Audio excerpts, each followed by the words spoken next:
drama liburua izango da, bea, zer gaizki doa, eta portxubet, iluntasun horretatik ez du izango, guk jarraitzen dugulako gure bizitzarekin, gure irribarrearekin, gure maitasunekin, gure zalantzekin, baina esan dako bat ez du inguruan jarriko diozu, noragoa zen ez da, plastik hori, munduaren etorkizuna eta barreta bar.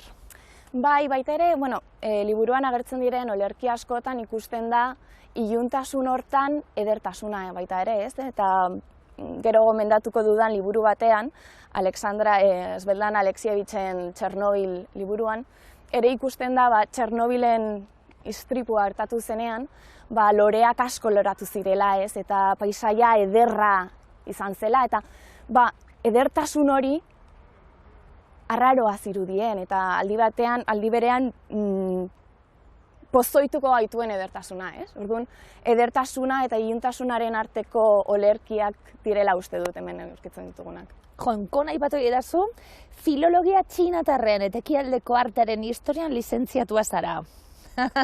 Txinan, Nepalen, Indonesian, Hong-Kongen, Italian, Taiwanen, Erresuma Batuan bizi izan zara. Hau zer da, inbidia izateko guk, edo ez da ederra alere, esango dugu, ikasketa zaideta oso arraroa da guztia. Bai, bitxia da, eta agian ni oso gazte nintzenean atera nintzen hemendik, Iruñatik, 16 urte besterik ez nitun. Eta Askatasuna institutoa utzi eta nazioarteko instituto batera joan nintzen Italian.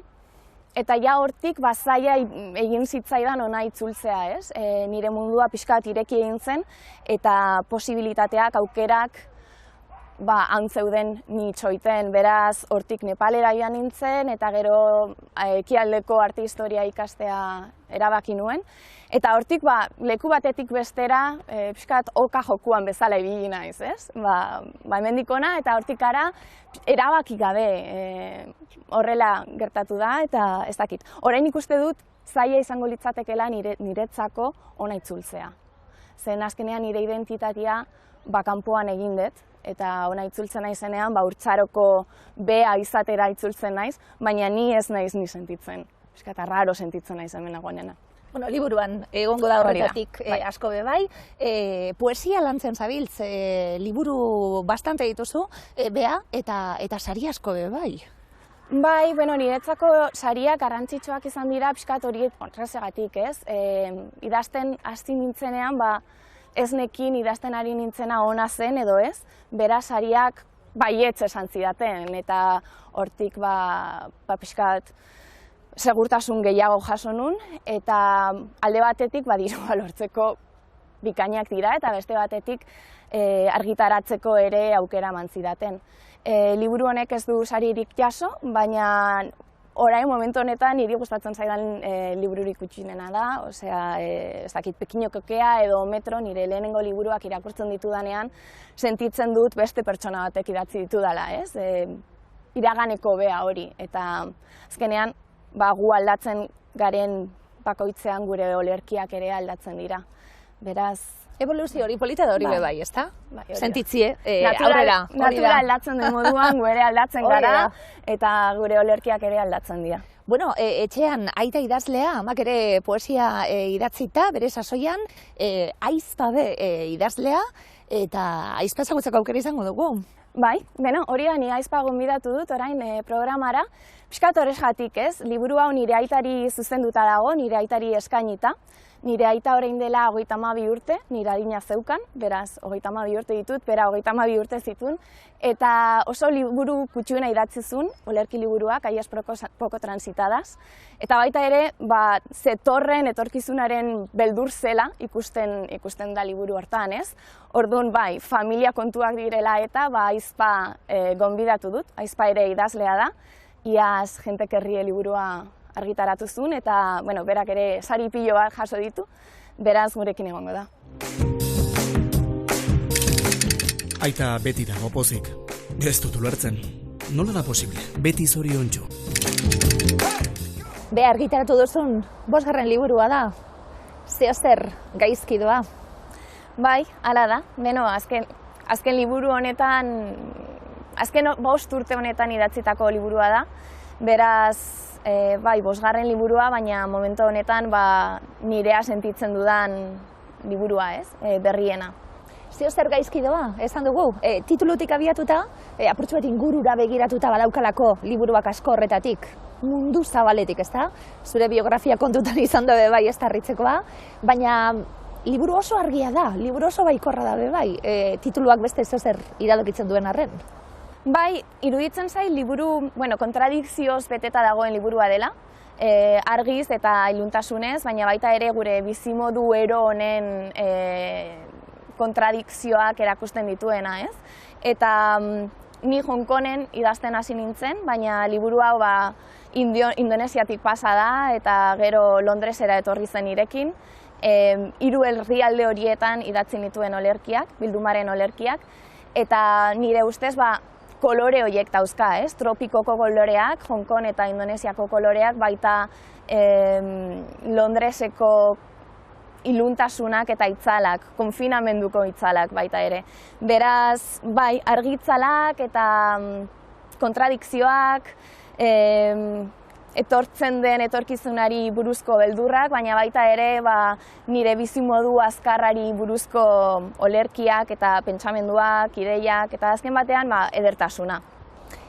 Aitari eskainita, lehenengo poeman bertan, aita zoriontsu dago, eguzkia aterratzen den pozik, euri egiten duenean pozik, zeo zer gaizki doa, zer erra, ez da? Postasun hori, aita, eta purtsu eta esan didazu, 32 urte dituzu, berak ere 32 urterekin liburua, zirkulo bat iztea izan da, ez da? Bai, lehenengo olerkia aitari buruzkoa da, eta azkenea ere zeo zer gaizki doa esaldiarekin bukatzen du, eta hor bada tomateak loratuko dira Helsinkin, ez? Ideia ederra eta azalean oso normala, ez? Tomateak loratzen dira udaberrian, edo nire aita pozik egotea ez gauza normala izan litekeela, baina azken batean arraroa da, ez dakit nire aita ez dut beti pozik ikusi, nire aita baita ere poeta lotxati eta triste bat izan da urteen zehar.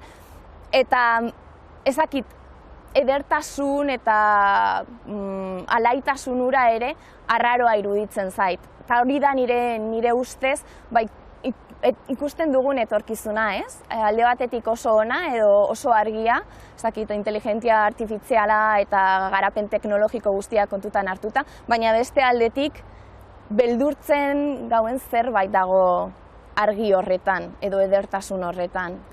Eta izaera kosmopolita horretan zebrien, munduko leku asko ezagutzen dituzu bertan bizita gainera, horrek ematen duen bestelako ikuspegiarekin munduarekiko. Poesia idazten, Bea, poesia idazten euskaraz. Hori da gehienetan galdetzen didaten galdera, ez? Eta nire ustez, beti galdetzen didate zergatik idazten duzun euskaraz, edo zergatik ez ingelesez, edo gaztelaniaz, eta ni beti gauza bera erantzuten die, eta aldi berean hori ez da adibidez nire aita edo nire aizpari egingo dioten galdera. Beraie gazteleraz idazten dute, eta inoiz ez diete galdetu zergatik idazten duzute gazteleraz eta ez euskaraz. Beraz, harritzen nau, beti galdera bera jasotzea, ni euskaraz idazten dut nahi dudalako. Baina bestaldetik, nire erroetatik hurbilago sentitzeko, ez? 16 urtekin joan nintzen etxetik, eta Maika herrialdetan bizi izan naiz.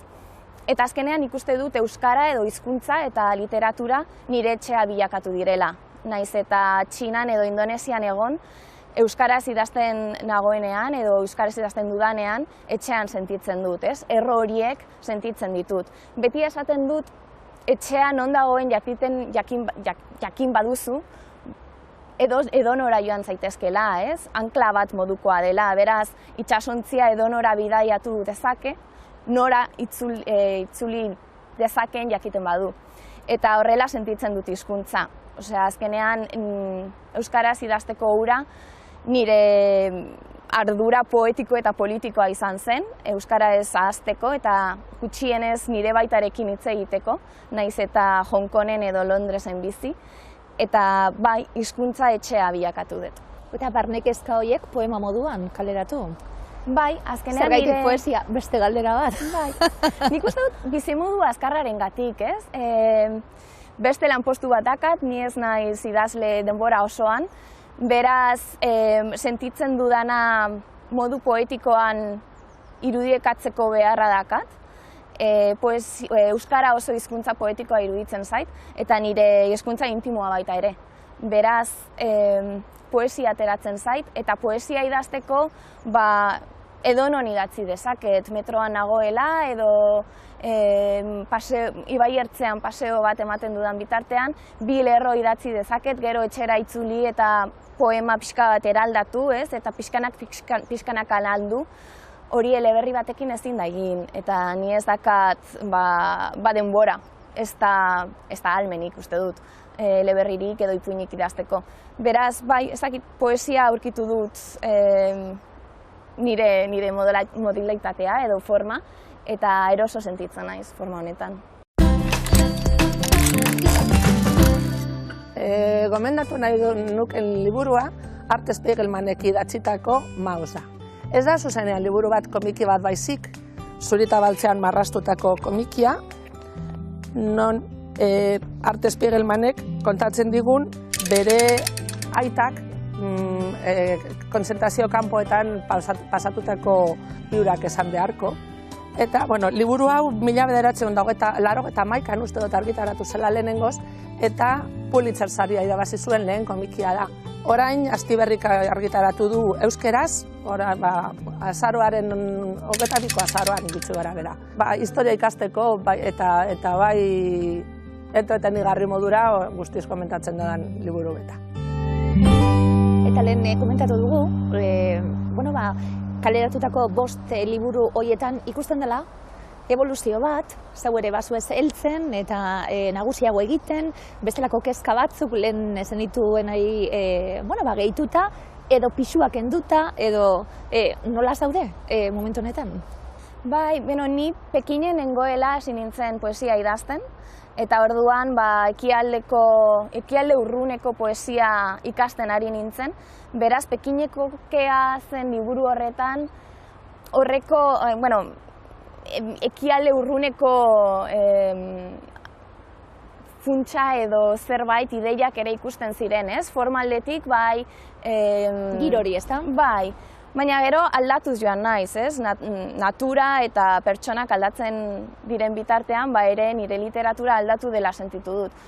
Batzuk diote ezetz, beti ahots bera dakadala eta nabaritzen dela nire eraldaketa, baina aldi berean ahots bera mantentzen dudala.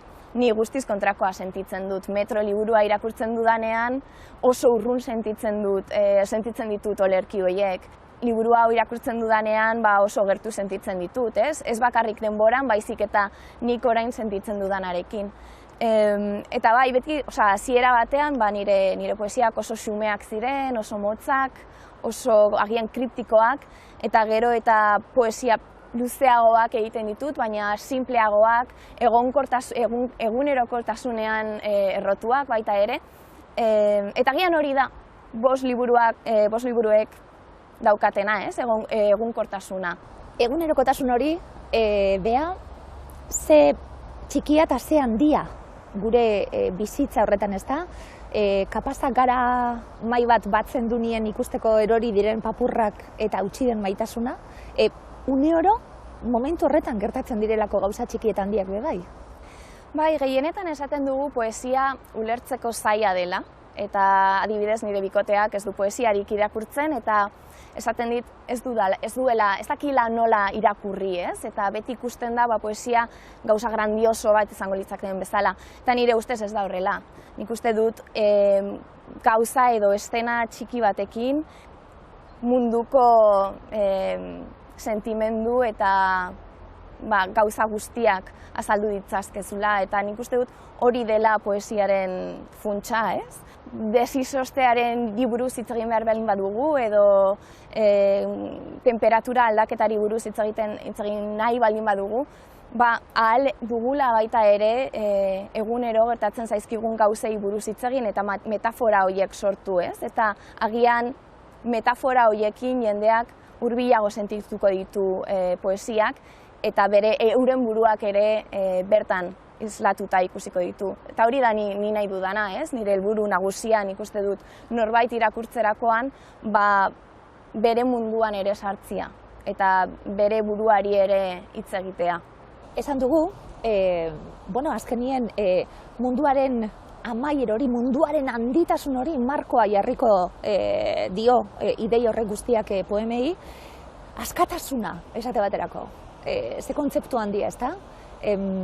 Inoiz baino askeagoak omen gara, eta Spotify erabiltzean, edo gure Instagram erabiltzean, algoritmo horiek ezta, oso kontrolatuta gaude, maitasun ere pantailen bitartez erakusten dugu, kontraste horiek hasieran esan didazuna, kontraste zetetako liburua da. Bai, kanpoko munduarekin kontrasteak, baina baita ere sentitzen ditugun kontrasteak, ez? Ni sentitzen dut oso persona askea naizela, baina azken batean erabakiak hartzea, hori askatasuna da, nahi ditudan ateak ireki ditzaket, baina horrek ere baldintzatzen du nire burua, ez? Eta agian erabaki gutxiago baldin badauzkat, askeago sentituko nintzatike, ez dakit. 3 atal nagusitan banatuta poemak, hiltzear dagoen planeta batentzako soinu banda, lehenengoa tximeleta hilak non nahi, eta tomateak loratu dira Helsinkin esan didazuna. Bakardadetik egongo da, baina bakardade horri aurre egiteko gogo hori ere, egongo da oro, ezta? Bai, askotan esan dute nire poesiek bakardadez beteta daudela, eta nik uste dut hori normala dela, azkenean bakarri nagoenean idazten ditudalako. Baina bestaldetik, ez naiz oso pertsona bakartia, jendea asko gustatzen zait eta festan ateratzea baita ere, eta sentitzen dut bibea hoien beharra, ez? Eta dikotomia, eta nik uste dut poesietan ere ikusten dela dikotomia hori. Bakartasuna, baina baita ere bakartasunari aurre egiteko egiten dugun guztia, eta nire lagunei buruz ere asko idatzi dut liburu honetan, nire lagunen izen pilo bat aurkitzen dira lerrotartetan, eta hoiei zuzenduta daude olerki asko, elkarrekin hitz egindako gaiak direlako, eta beraz, ahots ezberdinak ere sartzen saiatu izan naiz. Sentsazioa, liburu amaituta be bai, baikortasun horretetik, indar ematen duelako, baditu, elementu ezberdinak indar hori emateko, baikortasun hori emateko, bizar beste egun bat izango da, da beste aukera berri batzuk izango dira. Bai, aukera berriak, eta ez dakigu zenolako aukerak, batzuetan beldur naiz, baina nik uste dut, retoak eta asko gustatzen zaizkit. Beraz, beldur naiz, baina etorkizuna ikusteko gogoz nago baita ere. Eta hori ere adierazi nahi nuen, ez? Bai, etorkizun beldurgarria dakagu geure aurrean, baina ederra izan daiteke, beraz, zergatik ez. Orain dela gutxi deskubritu dut Kanadako idazle bat, Gabriel Roy, emakumezkoa eta frantsesez idatzi zuena 20. mendean. Kanadan antza denez oso famatua, baina Kanadatik kanpo ez hainbeste. Eta irakurri diodan liburua bereziki La Rivière Sans Repos, El río sin descanso, gazteleraz. Inuiten inguruko istorio bat, Kanadako iparraldeko istorio bat, benetan izugarria gaiagatik eta edertasunagatik, gomendatzeko modukoa zinez. Edu Zaragoeta irakurlea da, eta literatura gustatzen zaio. Baina nik irakurriko luken liburu bat da, oso ikusi, eta joanen naiz, 17. mendera, eta literatura alemaniarrena. Eta Simplicissimus, liburu bat, idarra da Schopenhauer, alako izen bat, eta da eskuliburu bat, benetako eskuliburu bat, girotua dago 30 urteko gerlan, eta eskuliburu bat da nola atera, onik ez, baina bizirik bai bentsat, atekarik, gaiztonetatik, gerletatik eta gatazketatik. Nik uste, nire Edu Zaragoetak gustora irakurriko lukeen liburua, eta zerbait ikasiko luke liburu hori irakurrita. Hemen Iñaki Segurolaren gaur ere ez du hiltzeko guraldirik egingo liburua gomendatuko dut. Niretzat bera plazara aterazeneko liburu hori, egile gisa ezagutu genuen lan horretan, oraindik ere lan horretara itzultzea ederra da, eta bera ezagutzen jarraitzen dugu, bai azken liburuarekin eta bai lehenengoarekin. Eskolako tontoak, idiotak ez dira denak berdinak. bada haien artean mordoska bat beste guztien gainetik atentzia ematen dutena. Eta hura da, teknikoki, idiot savant deitzen den idiota klasea. Bea, aizpa gonbidatu duzu? Bai, idazle bikaina ez bakarrik aizpa. Iaz argitaratu zuen Jentek herrie liburua. Eskuartan daukagu, Bai. Asko gozatu duguna, Laura, ze moduz? Jo, posten naiz, mi esker gonbidatzeagatik, Bea. Eta hemen bi liburuak ikustea oso polita iruditzen zait. Esan diguzu, etxean gurasoak, aita batez ere, idazlea horrek eragina dauka, bai baten, bai bestien, idazterako orduan eta sortzeko momentuan? Nik uste dut baiet, azken batean ama beti ikusi dugu sofan etzanda, liburua eskutartean eta kristona gozatzen. Eta aita beti entzun dugu bere gelatik barrezka idazten zuen bakoitzean, ez? Atzo gauean, garagordo bat hartzen genuen bitartean, Laurak erakutsi zizkigun txikitan uzten zituen ohar guztiak. Laura irakurlea izan aurretik idazlea izan zen, txikitatik. Ezen oso ikasle ona izan, baina beti idazten zuen, ez? Behar zuen guztia atera behar zuen bere hitzekin. Ni irakurlea izan nintzen, idazlea izan aurretik, beraz pixkat horretan ere ezberdinak izan ginen, baina naiz eta saiatu, naiz eta gure guraso ez ezberdintasuna saiatu, ez? Ni txinatarra ikasi nuen, eta bera Los Angelesera joan zen, azken batean ez genukan aukerarik, beraiek bezala atera gara. Noiztek idazten, Laura? Txikitatik nintzenean, bai, beti istorio txikiak egin ditut, inoiz ez poesia, eta orain arte. Eta baita ere marrazkiekin idazten zenuen, ez? Marrazkiak egin eta horri buruzko historiak sortzen zituen. Hori da. Irakurle moduan, esan duzuelako idazleak zaretela, baina irakurleak bai. Irakurle moduan, ze iritzia daukazu Bearen poesia liburuarekiko? Bai, Bearen poesia asko gustatzen zait, eta idazteko gogoak areagotzen zaizki. Pekinera joan zenean, berarekin ez nuen eseritz egiten, nerabean nintzelako, 16 urtekin edo 15, eta bere poesiaren bidez, berarekin konektatzen nuen, eta oso interesgarria iruditzen zait. Eta hortik aurrera bere liburu guztiak pasada bat iruditzen zaizkit bai.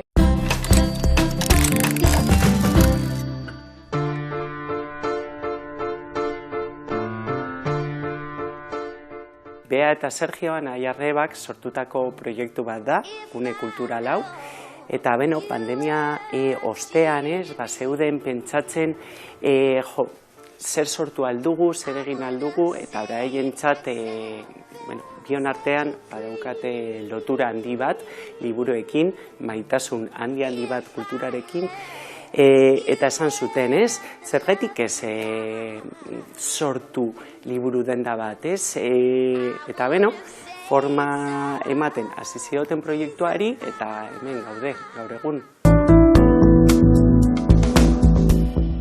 Gauza mordoak egiten ditu berezia. Batetik, hemen dauden liburuak, aparteko liburuak dira, aukeraketa fin-fina egiten da, liburu bakoitza datorrenean ona pasaduen prozesua, liburu hori aukeratzeko, kristona da, Horrez gain, hemen dauden liburuak ezin dira aurkitu liburu denda handietan, eta hemen badauzkagu arte, arkitektura, zinema, entzegu, eleberri, komiki, bitxiak.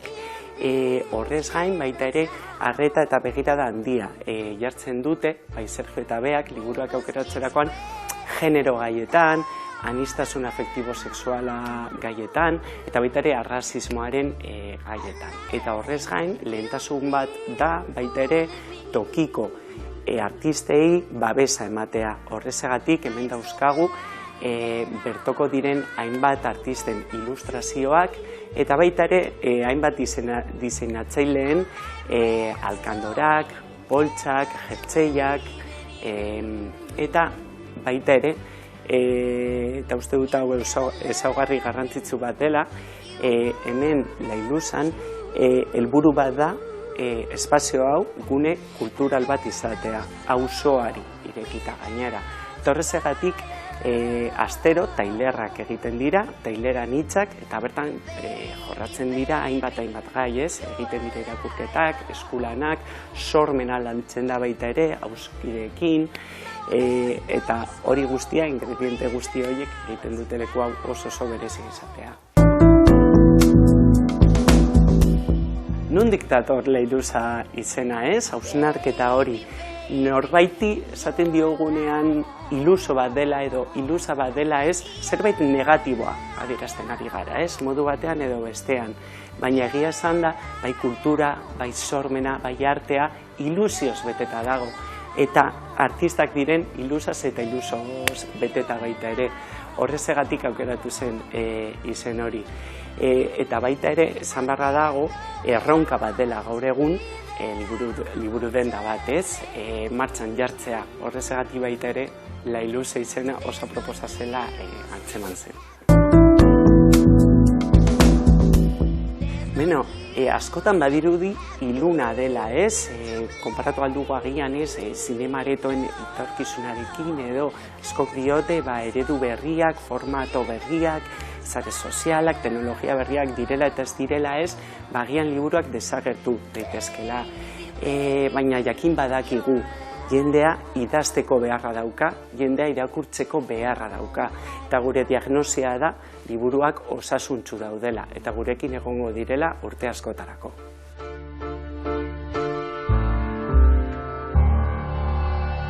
Eta aiztaren eleberria esango dut, novela bat iruditu zaidalako. Bueno, ipuin liburua dela ere, irakurri dut narrazioak, baina novela hasita amaitu bertarekin gozatu dut. Bueno, hasita amaitu esango dugu, gainera kronologikoki alderantziz jarrita dagoen novela baten. Ze originala, ze ondo idatzita dauen, Laura?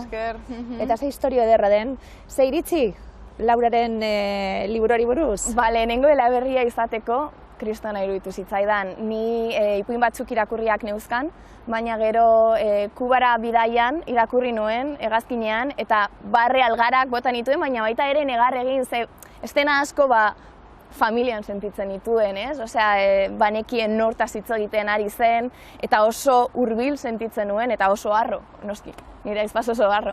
Eta nik uste dut Laura badaukadala gauza oso, ezaugarri bikaina, ez? Eta badela bere erregistroa eta formatua oso azkar aldatzen dula, eta trebetasun handiarekin. Ipuin bakoitza ipuin bakoitza ezaugarri bereziak ditu, eta azken batean oso bat, edo ale oso bat egiten da ezberdintasun horiekin, ez? Eta nire ustez hori oso gauza berezia da literaturan. Ez dakit zenolako eleberriak idaztzeko dituen oraindik hemendik aurrera, baina ikusteko irrikitan. Sariak jaso ditu. Liburuak horrek beste ikusgarritasun bat eman dio. Laura, hain gazte izan da, hasi zera idazten, sariekin, fokua jarrita purtsu bet zure gande bai, aurrera begira, beak dino, ez daukat zalantzarik idazten jarraiteko duzuna, jarraiteko duzu, aurrera begirako planetan badago idazten jarraitzea? Bai, noski baiet, ezin dut ez egin. Eta orain nire bigarren novela idazten ari naiz, eta pixka bat serioagoa dela uste dut, eta ere ez dira ipuinak beraz, narratiba linealagoa da uste dut, eta bai. Eta estilo bakarra, ez? Estilo bakarra, bai.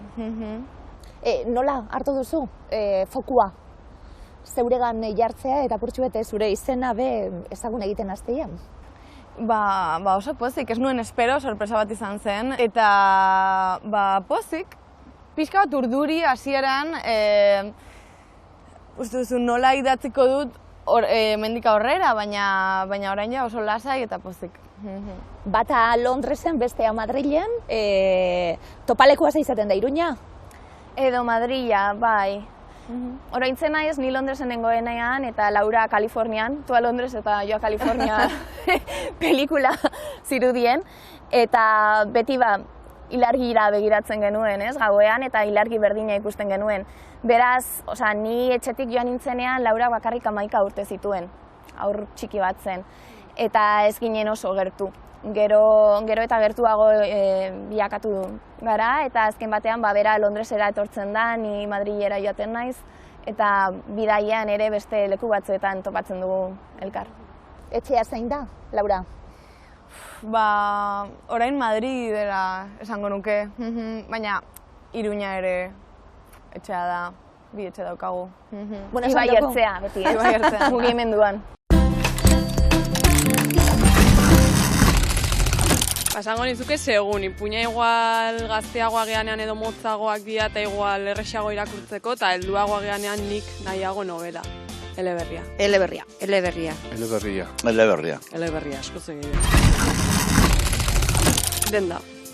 Zer iruditzen zait hor eskura aukera gehiago dakazula ipuina edo liburu hori hobeto ezagutzeko eta aukera hobea iruditzen zait. Denda. Nik uste hobeto denda. Denda, beti. Hombre, nahiago dut denda. Momentu honetan, erakurtzen ari naiz, landako airakoa, nola zegoen, nola pasa zen prozesu greba gorrokoan eta hori. La maldición de los inocentes, de Sergio Pereira. Orain Marian Rojas Estape. Laguntzako batola. Begira, telefonan begiratu ere, Alexis Ravelo, da Kanariarreko idazle bat, novela beltza idazten du. Orain bukatu gabe daukat Isildutako eskuak, Jon Abrilena. Oso derra irutzen zait, interesgarria gaina. Arrebista, liburu arrebista. Zeinena, baina hori pizkate komplikatu ezatea, ez da? Nire barruan gelitzen da. Ez daukat, ez zer aitorrezinak. Liburutan aitorrezinik ez dut uste daunik. Ez. Ez dut uste. Aitortuko nituzke danak eta gozatu asko. Beti berdina, baina beti ezberdin. Asko dauka, zuen obrak horri buruz bebai. Zer dio aitak eta zer dio amak? Galdera esan dugulako aitari eskainita aita idazlea. Zer dio tetxien, pozik? Alabekin? Bai, nik uste dut baiet, arro. Enbidia daukate. Hori da, ama oso arro dago, baina aita pixka eta agian enbidiosoa, ez? Zen bera ere liburu berriak argitaratzen ari ditu, momentu honetan. Oso barregarriak eta divertigarriak, baina agian ez daukagun arrakasta edo ezakitzegatik, zen idazle bikaina da. Baina, arrotasuna baita ere, ez? Azken batean, beraiei esker gaude hemen, beraiek erakutsi eta eman diguten guztiagatik, azken batean etxean liburuak izan ditugu eta beraiekin literatura buruz hitz egin dugu aldiero. Bai, hori da, arro daude. Gero ni literatura ikasi nuen Granadan eta nire bidea hori zen. Gurasoen bidea hartu dezu azken batean. Bai, haiek bezala naiz, irakaslea baita ere, haiek bezala, idazlea, eske... Eta idazten duzunean, Laura, besteak badituzu irakurriko zaituena badaukazu buruan? Bai, pixka bat bai. Ez izatea saiatzen naiz, baina zaila da. Nik uste dut nire poesian ez hainbeste, azken betean azkar idazten ditut eta gero asko aldatzen ditut, baina beti saiatzen naiz poesia niri erantzutea, lehenengo, eta gero bestei erantzuten baldin badie primeran, ni batzutan esaten dut. Euskaraz idazten hasi nintzen, intimitatea ematen zidalako, eta baita ere euskara mantentzeko ahalbidea eta tresna zelako, baina intimitate hori ematen zidan ze horrela nire aitak ez zidan ulertzen eta nire inguruko lagun guztiek ez da ere.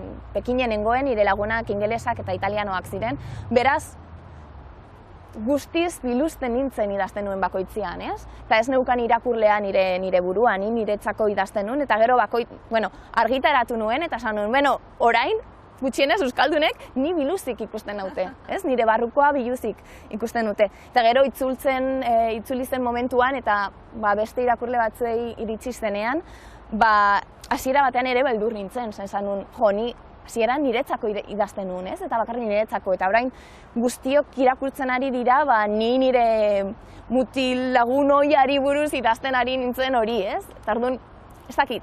Baina bai, irakurlea nire ustez oso garrantzitsua da, baina baita ere berea egiten du liburua. Jada ez da nirea, beraiena da, ez? Eta olerki horietan edo ez dakit eleberriarekin nahi duten egin dezakete. 20. mendearen hasieran, Afrikako txoko ezezagunenetan lekukotua, Osaba Aziz eta Yusufi pertsonaiek haurtzarotik helduarorainoko ibilbidea erakutsiko digute. Elena Olabek poema garaikideen bilduma eskaini digu lan honetan. Bizitzan zehar topatzen ditugun mugak zalantzan jartzen ditu. Zein ote hautatutako bidea? Komikiak aurrera egina hala, gertuko baten heriotzak sortzen duen samin prozesuan murgilduko da Leire. Nola gainditu horrelako egoera bat? Epiligo honetan, itzultzaileen lanari buruz hitz egin nahiko nuke, oso lan garrantzitsua egiten dutelako. Kultura eta hizkuntzak elkartzen dituztelako eta zubi moduan urrun dauden pertsonak elkartzen dituztelako. Azken batean, euskal kultura mundura eramaten dute eta munduko kultura Euskal Herrira ekarri. Beraz, hemendik eskerrik asko handiak itzultzaile guztiei.